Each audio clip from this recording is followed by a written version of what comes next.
Alors qu'il avait fêté ses 60 ans le 30 octobre dernier, Diego Maradona est mort, mercredi 25 novembre 2020, d'une crise cardiaque. Le monde du football pleure l'une de ses immenses légendes, l'un des meilleurs joueurs de l'histoire, si ce n'est le meilleur. Diego Maradona est décédé, mercredi, à l'âge de 60 ans, d'un arrêt cardiaque, comme l'a annoncé le média argentin Clarín. Maradona, l'un des plus grands joueurs de tous les temps, était capitaine lorsque l'Argentine a remporté la Coupe du Monde 1986, produisant une série de sublimes performances individuelles. Il a joué pour Barcelone et Naples au cours de sa carrière en club, remportant 2 titres de Serie A avec l'équipe italienne. Maradona a marqué 34 buts en 91 apparitions pour l'Argentine, la représentant lors de 4 Coupes du Monde. Il a mené son pays en finale en 1990 en Italie, où il a été battu par la RFA, avant de le reprendre comme capitaine aux États-Unis en 1994, mais a été renvoyé chez lui après avoir échoué à un test de dépistage de l'éphédrine. Pendant la seconde moitié de sa carrière, Maradona a lutté contre la cocaïnomanie et a été interdit de jouer pendant 15 mois après avoir été testé positif à cette drogue en 1991. Il a pris sa retraite du football professionnel en 1997, le jour de son 37e anniversaire, lors de son 2e passage chez les géants argentins de Boca Juniors. Après avoir brièvement dirigé 2 équipes en Argentine au cours de sa carrière de joueur, Maradona a été nommé entraîneur principal de l'équipe nationale en 2008 et a quitté le pays après la Coupe du Monde 2010, où son équipe a été battue par l'Allemagne en quart de finale. Il a ensuite dirigé des équipes aux Émirats Arabes Unis et au Mexique et était responsable de Gimnasia y Esgrima en première division argentine au moment de sa mort. Que son âme repose en paix. Toutes nos condoléances à sa famille.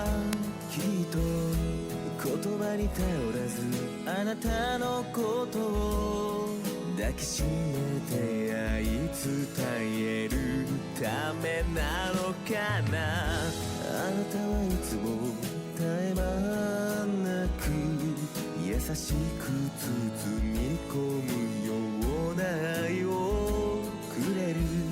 あとどれくらいわがままを言えば僕は大人になれるかな。どれくらいの涙を生き返ってあなたはこの幸せを与えてくれたの。見当もつかないけど溢れてく想いと溢れられてく想いの天秤が全て隠すようにゆらゆらと揺れている。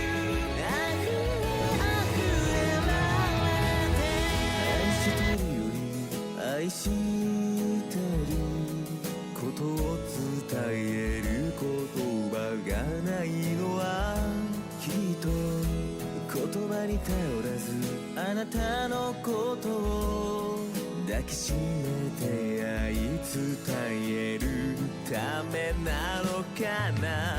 あなたはいつも絶え間なく優しく包み込むような愛をくれる。あとどれくらいわがままを言えば僕は大人になれるかな。どれくらいの涙を生き返愛してるより愛してることを伝える言葉がないのはきっと言葉に頼らずあなたのことを抱きしめて愛伝えるためなのかな。あなたはいつも絶え間なく優しく包み込むような愛をくれる。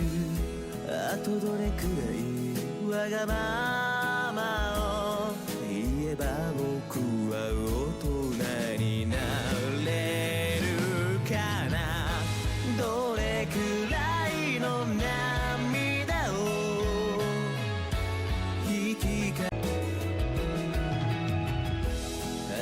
してるより愛してることを伝える言葉がないのはきっと言葉に頼らずあなたのことを抱きしめて愛伝えるためなのかなあなたはいつも絶え間なく優しく包み込